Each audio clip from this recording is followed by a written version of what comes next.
78 balls to go. Well, there are 78 balls available. Pakistan to get up and win another trophy. 9 wickets in hand. South Africa not getting enough runs. Some wickets in the middle won't go astray for South Africa, though. They pick up a couple of wickets in the middle now to put Pakistan under a bit of pressure. You never know what can happen. I think in such a scenario, when your chances of winning a contest becomes bleak, you look after your own performance, because it's a young South African unit. So Mulder, for example, will be looking to impress the brain trust, the think tank, the selection committee. He can be dependent upon.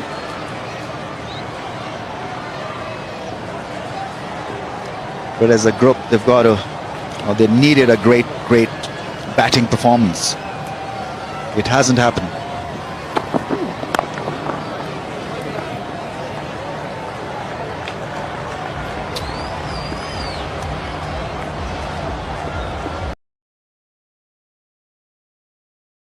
That's wide down the leg side. So this is a massive up for them, massive high to beat them in T20s and in ODIs. It's huge. Misbah's a new coach as well. It's not great for the coaching staff of South Africa, that's for sure. Losing the one-day series, up against it now in the T20 series. That was a full-strength side in Pakistan for the Test series. Pakistan winning that 2-0. 2 very good Test matches, has got to be said, but Pakistan with a better team. Captain's thinking about, the coach is thinking about having a bat maybe. This is what happened on the return to South Africa. South Africa winning in the pink day by 17 runs.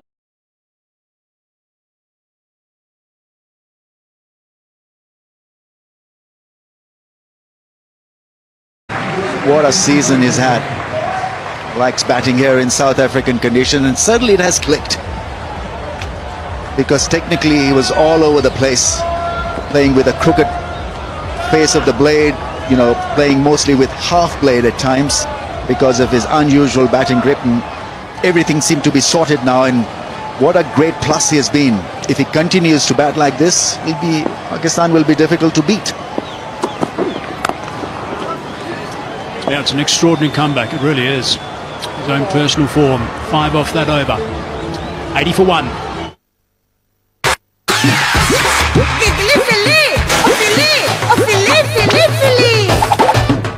क्यों है ये दाग इतने impossible? लेकिन अब aerial करेगा सब possible. Aerial में शामिल Microsoft.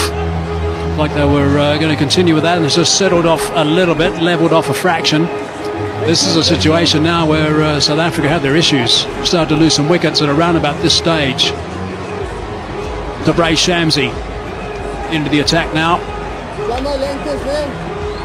Economy rate of a shade under 7.5 is really impressive.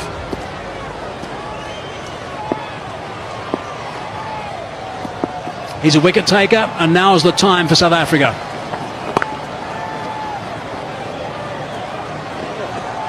Wow, that is far from ideal, I would imagine. 0-1 Linda. First ball smacked, smashed, and well, this wasn't supposed to find the fence. It did in the end, courtesy misfield. That's called a wide. So one spinner who's not going to speak to the other spinner. Wrong-footed. Between the legs. Yeah, just missed it.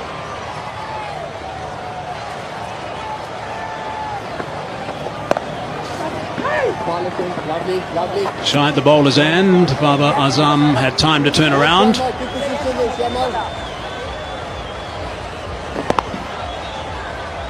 Always difficult really to know how much that ball is going to spin if you're fielding a deep point. Never easy. Although George Linder will tell you different, I think, Rambo. Making some good ground there, getting the long barrier down this time.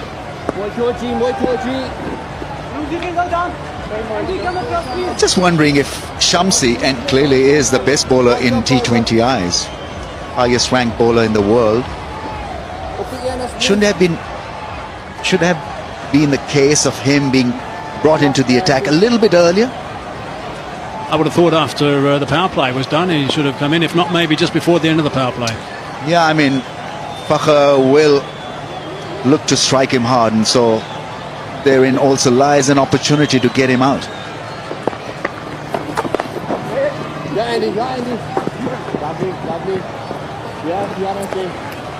I think he should have been brought in a little earlier. Klaasen not exercising that option. They both play here. Klaassen's seen a lot of him over the years as a wicketkeeper.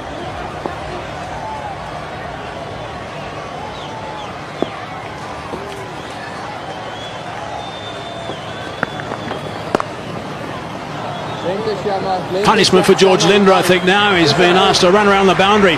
He missed that first one. I'm just joking. It's pretty ordinary bowling actually from Shamsi. There could be a psychological barrier here, a mental block here against Fakhr, because he started off quite timidly against him. Ball spinning away wide, providing the width and an easy boundary to Fakhr. Continues to boss him, Fakhr. Once again, playing the cut shot and not a great start. 12 runs from the over, 92 for 1. 13-14 season, and now they've done it, the limited over stuff. And they're going to do it again in the T20 stuff.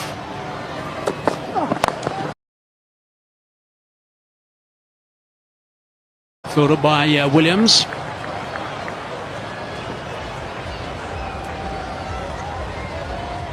Interesting bit of this partnership is that how Babar Azam has lowered his gear. He's not really worried about his strike rate or his strike force. If Fakhr Zaman is middling the ball, he's quite happy to be a silent, kind of a silent partner in this partnership. A big swing of that, he might be out here. Shamsi, I think, is getting underneath it. So Williams has taken a wicket. It is the end of Fakhr Zaman now. He is very annoyed with himself. Mulder it was actually who took the catch. So that's the end of Fakhr Zaman. South Africa will be very happy to see the back of him. Yeah, got out at the wrong time, you've got to say, because Shamsi is bowling from the other end and he absolutely tamed him. In his first over, this was skied and sliced and easily taken in the inner ring. Impressive stuff from the left-hander. 60 of just 34 balls, lightening the field with his great striking. 92 for 2. Always is when somebody's batting on 60.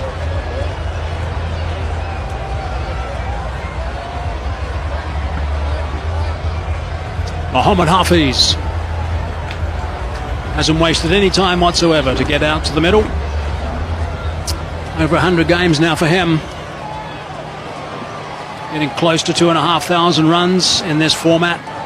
Strike rate of over 120. Best of 99 not out against New Zealand. Hamilton, not so long ago.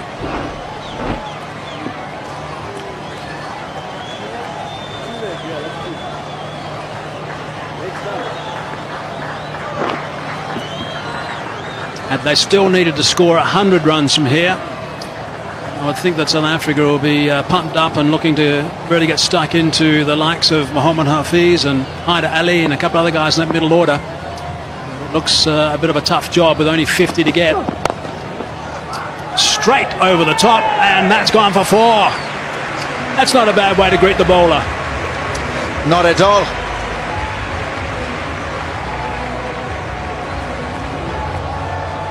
He usually begins his knock like this, completely hoodwinking the batsman. No sighters for Hafiz. First ball, see it, hit it.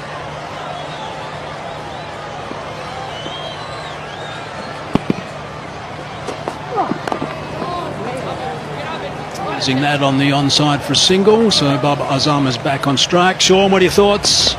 What's the answer now for South Africa? What can they do? Yeah, Hayes, I think it's wickets.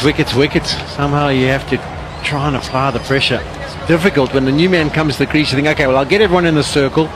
maybe give him a slip, and the first one gets deposited back over your head for 4. So I think, I mean, if they bat the full overs, they're going to lose the game, South Africa. And I just think you've got to try and keep everyone in, try and make them go pop the ball over the top. Maybe they make a mistake, and you can see if you can pick up 2 or 3. But you just leave it. I don't think you've got really any options. It's just going to take longer for them to win. Sean, thank you. Sean and JP up next. Start of the next over. Change has been made. Sweeper on the offside is up, and more protection on the onside for Baba Azam on strike. He's looking to give himself a little bit of room to go over the top of cover to find that vacant area in the offside. Bowler tried to chase him but went too wide. I think Klaasen is trying to enforce improvisation on Babar Azam because he's shown in the offside field. There's no one patrolling the fence. So let's see whether you can take a little bit of risk. What is happening now? That fielder has been sent back at deep point or deep cover. Mid on and mid off, both up in the ring.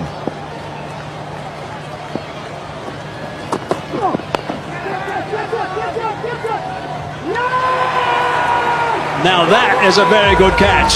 On the run, moving a long way to his right. Williams likes that one. He is delighted with the fact that he's picked up that wicket. Shamsi making the good ground from third man. Yeah, good length, pacey delivery, and Babar Azam just going with that length. Saw it a little wide, went after it. Not with his full might, and instead of playing it down, he sliced it up, and a very good running catch.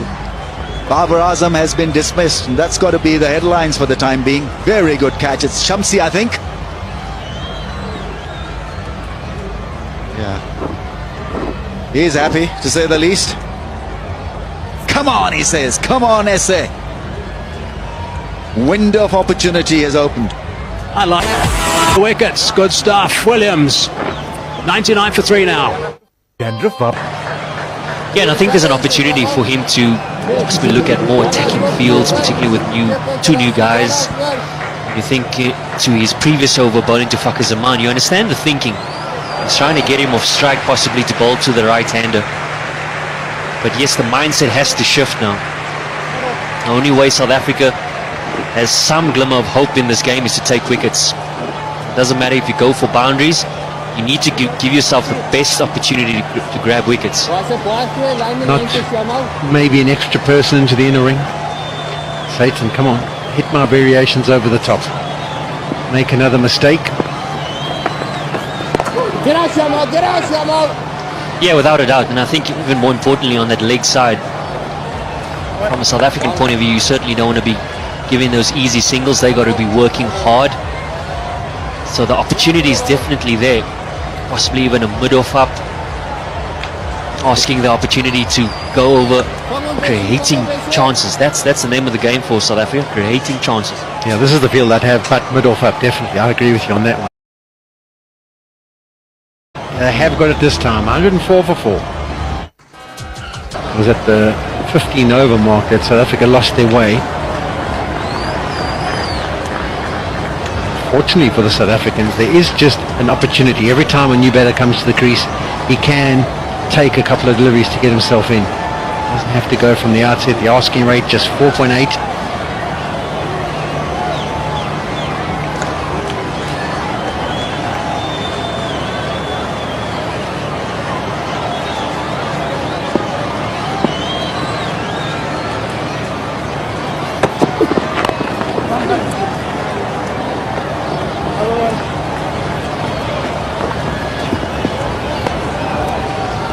For the last one, Rashid Khan. Just to clarify that story, Paul, I was talking about opportunity. You speak about George Linder not getting an opportunity to bowl yet in this game. And with an array of bowling options for South Africa in this particular 11, are they looking to put certain players in positions that to see how they respond under pressure? 6 bowlers used already.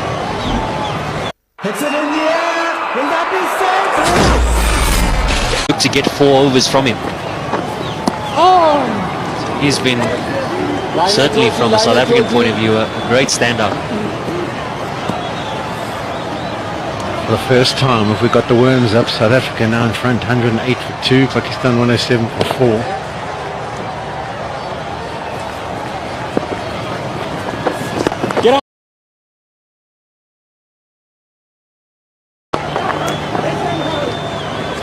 Stop him, push him and stop him. Clarkson says, push him and stump him. You can't stump him, you can only run him out.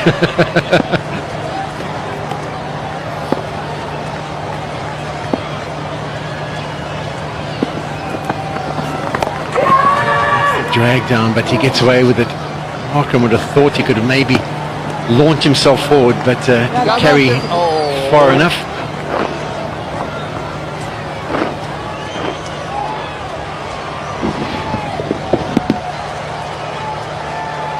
It's where Shamsi would have observed in times past in his games that would be a little bit more consistent is his length. That's a better length, and here's the possibility of a run out, a bit of a mix-up. And home comfortably. Yeah, the length was better there, it's just the line. Getting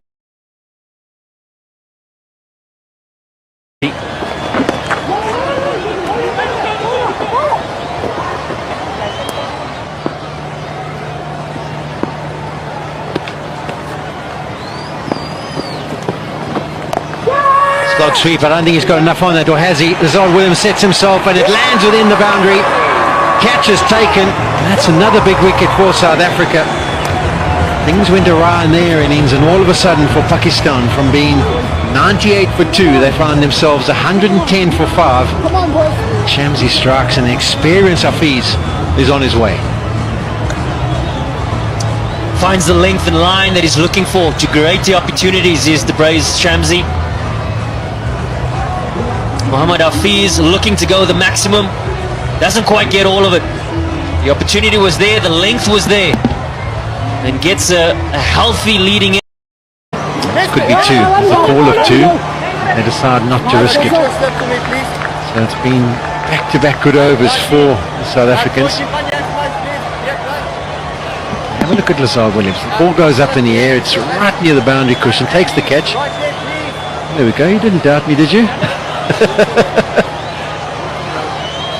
wonder who he's looking at. Maybe the fielding coach.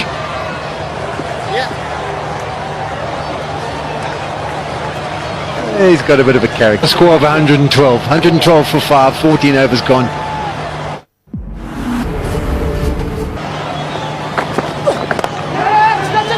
Pops it straight back over his head.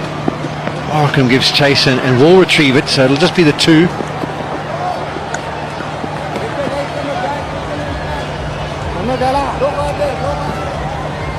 So Henry Claassen ringing the changes. Most bowlers just getting the 1 over. But Kwayo just the 1 over, gets the wicket for 3 runs. George Linder bowling a good over for 3 runs as well. Going to his main strike force from a seamer's perspective. Sasanda Magala. He's had a struggling first over. Can he redeem himself?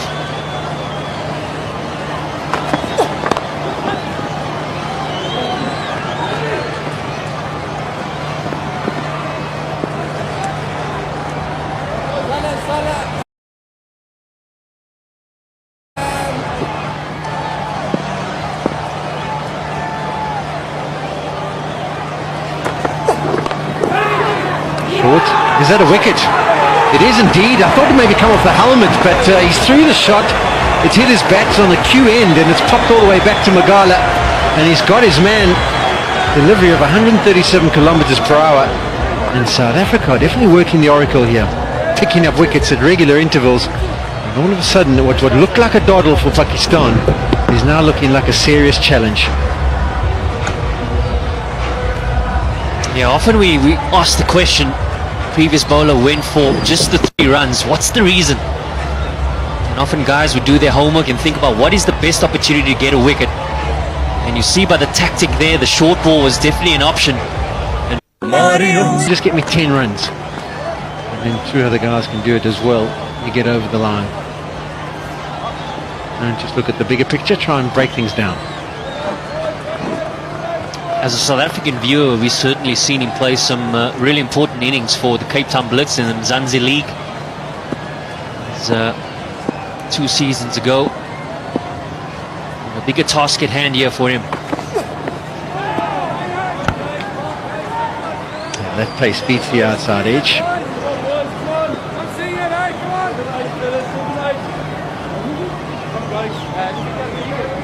Here's the man with the fireworks, Hassan Ali.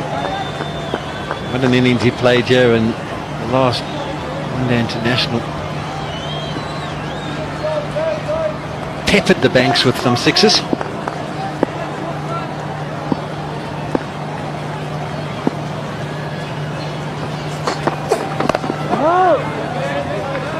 It's a really good comeback from Magala. First over cost him 17, that one 3, but more importantly a wicket. 115 for 6, time for Hazy.